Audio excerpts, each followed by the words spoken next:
Olá, boa tarde. Estamos aqui no Hospital das Nações para transmitir mais uma live para vocês. Eu sou Suelen Rocha e hoje estamos aqui com o Dr. Guilherme Rossetti. Olá. Boa tarde, doutor. Tudo bem? Boa tarde, tudo jóia. Tudo jóia. O Dr. Guilherme, ele é cirurgião e traumatologista bucomaxilofacial. Trabalha aqui conosco no Hospital das Nações. E hoje a gente vai falar de uma cirurgia muito interessante, que é a cirurgia ortognática. É aquela cirurgia para fazer a correção da mordida e da face. Então, doutor, a gente vai conversando, as perguntas vão entrando ali e a gente vai batendo papo. Tá ótimo. Ok? Excelente. Então tá. Doutor, explica pra gente então o que é essa cirurgia. Bom, a cirurgia ortognática é um procedimento realizado nos ossos da face, tá? E o principal objetivo desse procedimento cirúrgico é encaixar uma mordida, trazer um melhor equilíbrio para a neuromusculatura da face, melhorar o padrão respiratório, melhorar o padrão de deglutição, né?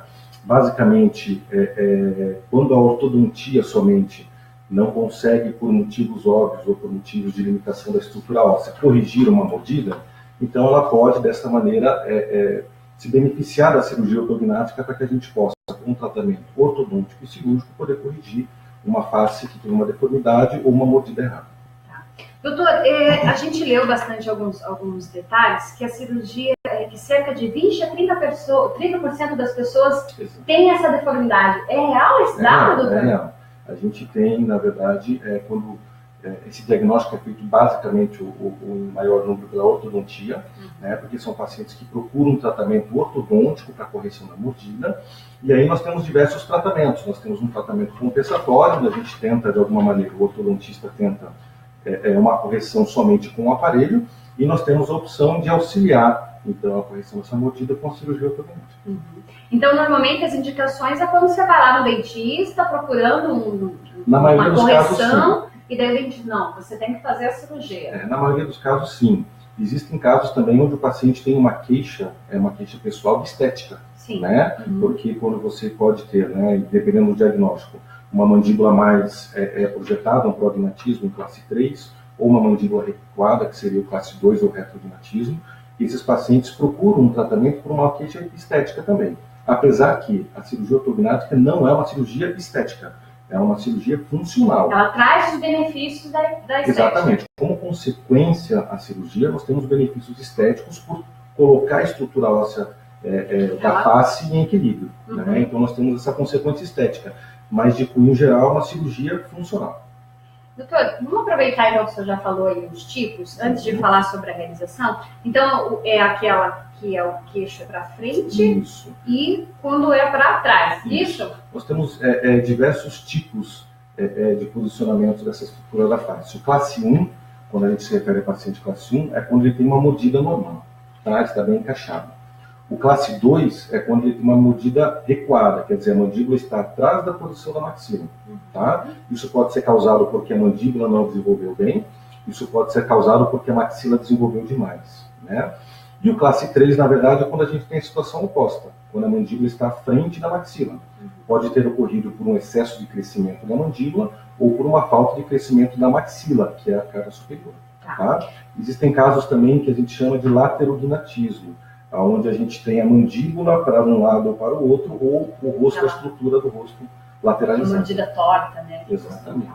Doutor, então já que o senhor falou um pouquinho sobre os tipos das mordidas que acontecem, explica pra gente então como que é realizada essa cirurgia. Quebra o osso, mexe com tudo, explica um pouquinho pra gente. Na realidade é uma cirurgia que a gente faz em ambiente hospitalar, não é uma cirurgia que dá para fazer em consultório. Então nós fazemos acessos cirúrgicos por dentro da boca. Não tem corte? Não. Às vezes a gente faz pequenos furos, né, nessa região inferior, quando é necessário, mas a gente sempre tenta evitar qualquer tipo de intervenção assim. Então a cirurgia toda é realizada por dentro da boca, a gente faz acessos pela região da gengiva, tá? Acessamos a estrutura óssea e nós segmentamos a estrutura óssea. A gente hoje usa a bucomaxila de modo geral, utiliza um aparelho chamado piezocirurgia, onde ele tem um corte seletivo para tecido ósseo. Então a gente consegue fazer um corte no tecido ósseo sem danificar a estrutura de tecido mole. Vaso, gengiva ou tecido mole em geral. Vai lá e corta só o assim. Exatamente. Solta o tecido. Faz os cortes que são necessários, de acordo com o diagnóstico de cada paciente, a gente vai fazer movimentações diferentes, né? a gente reposiciona essa estrutura na posição que nós planejamos. Hoje o planejamento é virtual, a gente faz esse planejamento em computador, e é super bacana isso, né? E aí nós fixamos essa estrutura, então, com placas de parafuso de titânio, né? Para que ela permaneça no local que nós planejamos, corrigindo a estrutura da face e corrigindo a mordida. Tá certo. Doutor, e quanto tempo leva todo esse procedimento aí que o senhor acabou de falar? Depende dos procedimentos, né? Como eu falei para você, é uma cirurgia que cada paciente vai ter o seu planejamento cirúrgico. Ele é individualizado para cada paciente, né? Nós não podemos generalizar e dizer que é uma cirurgia igual para todos. Sim. Tá? Então, o diagnóstico é quem vai nortear, na verdade, as movimentações que nós vamos fazer. Digamos que os procedimentos mais simples têm um tempo médio de 1h30, 2 horas. E os procedimentos mais complexos podem chegar de 6 a 8 horas, dependendo das movimentações e das necessidades de cada paciente. Tá. E doutor, após o procedimento, a pessoa fica no hospital internada, permanece um pouquinho em observação ou já pode ir para casa? Em média, hoje nós temos uma internação de 1 a 2 dias. Tá? Se tudo correr bem, se o paciente recuperar bem, que é o que normalmente acontece, né?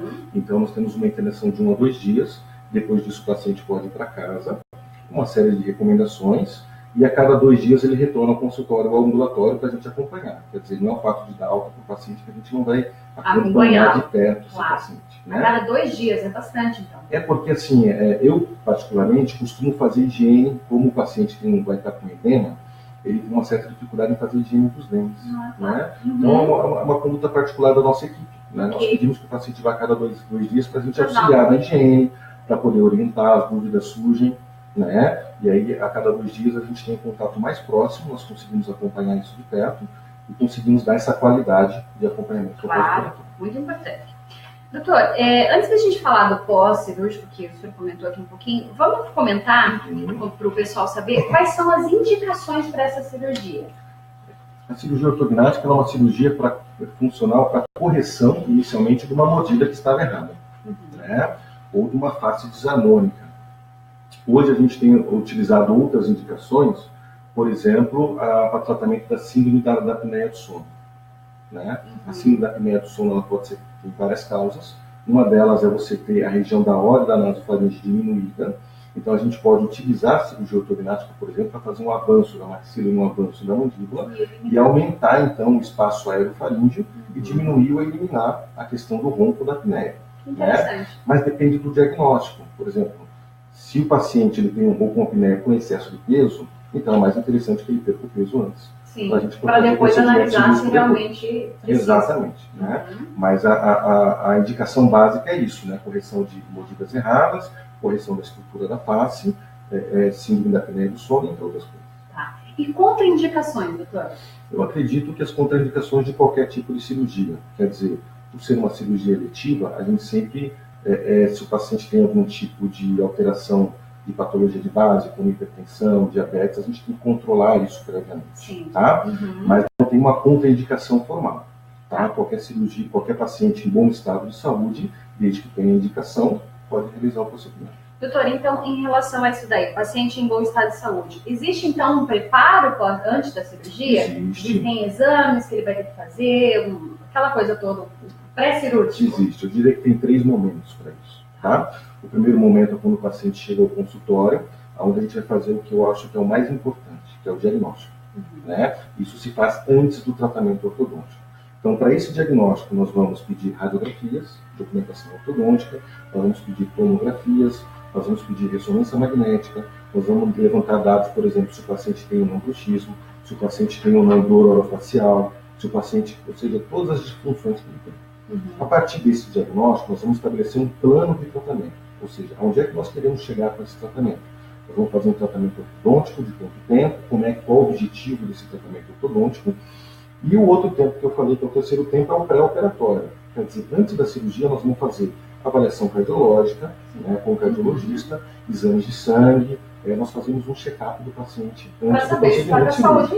Exatamente. Por ser uma cirurgia eletiva, ela é uma cirurgia segura. Claro. Né? Então nós fazemos todo esse padrão de exames pré-operatórios. Doutor, eu li que esse período do diagnóstico até a cirurgia pode levar até 1 ano e meio. Pode. Isso acontece mesmo, doutor? Acontece, é o normal.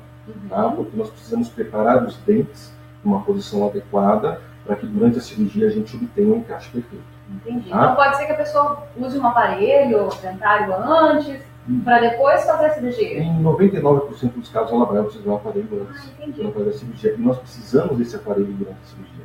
Ele auxilia no procedimento cirúrgico. Tá? Então, assim, casos onde se opera sem aparelho são raríssimos. Né? E não é rotina. Nossa equipe mesmo não costuma fazer cirurgias sem o tratamento prévio ortodôntico. Entendi. É bom que tem todo um preparo, né, doutor? Tem todo um preparo. Deixa eu até perguntar para o senhor agora. Você falou sobre bruxismo. Nós recebemos aqui uma pergunta da Roberta. Ela pergunta para a gente, corrige o bruxismo? Então, Roberto, o bruxismo ele é uma patologia, na verdade, uma parafunção, que é diferente da questão da cirurgia ortognática. Sim. Tá? Ela tem diagnóstico próprio, ela tem tratamentos específicos para bruxismo. Tá? O bruxismo hoje ele é classificado como uma doença do sono. Tá? E existem tratamentos farmacológicos, existe tratamento com placa-mento relaxante, aplicação de botox, fisioterapia, psicologia, quer dizer, é toda uma equipe para poder tratar o bruxismo.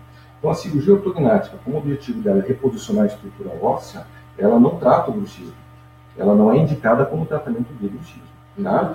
Mas existe uma relação importante, porque se o paciente tem um bruxismo que é de médio a severo, a gente tem que controlar esse bruxismo. Geralmente a gente faz farmacologicamente para fazer o procedimento, e depois do procedimento nós precisamos manter sob controle, porque senão ele pode forçar muito os locais durante o período de cicatrização óssea. Pode ser comprometida. Então o bruxismo ele deve ser controlado, tem que ser, entra naquela primeira fase do diagnóstico que nós conversamos antes, né, que é super importante.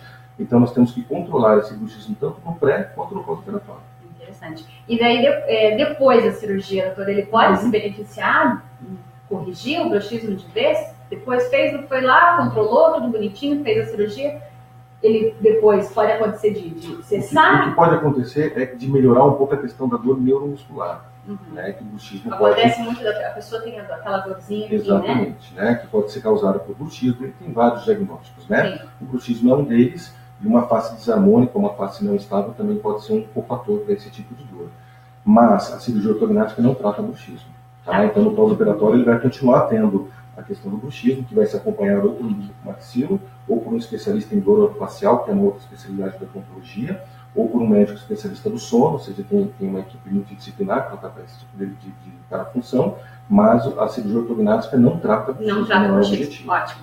Até a gente acabou de falar aqui, para quem tem apneia de sono, a Ivaldete perguntou para a gente. Então a gente já respondeu sua pergunta, Ivaldete. Doutor, uma pergunta bastante importante aqui, da Elisete Monteiro. A partir de que idade é possível fazer a correção, fazer a cirurgia? Isso é uma pergunta muito legal. Porque assim, a cirurgia ortognática, ela é uma cirurgia para correção da estrutura óssea da face quando você não conseguiu de alguma maneira modular isso durante a fase de crescimento. Tá? Então a gente realiza a cirurgia ortognática após a fase de crescimento ósseo. Tá?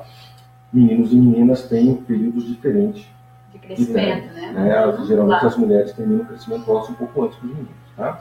E aí nós podemos pedir vários exames, raio-x carpal, ou seja, para poder determinar se já acabou o crescimento desse ósseo desse paciente. E aí sim realizar o procedimento cirúrgico.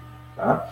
É legal isso por quê? Porque nos cria a ideia de que se você percebe que o seu filho está com alguma alteração em face, né, durante um período de crescimento, é interessante você levar o seu filho a um bucomaxilo ou a um ortopedista facial, né, porque em alguns casos a gente pode modular com alguns aparelhos ortopédicos para fazer algumas correções ósseas durante o período de crescimento. Para após, se necessário fazer a cirurgia. Mas a cirurgia ela é realizada após o período de crescimento ósseo. Raríssimos os casos onde a gente faz isso sem ter cessado o crescimento ósseo. E existem casos, mas são muito raros. São muito pontuais. Então as mamães precisam ficar de olho. Atentas.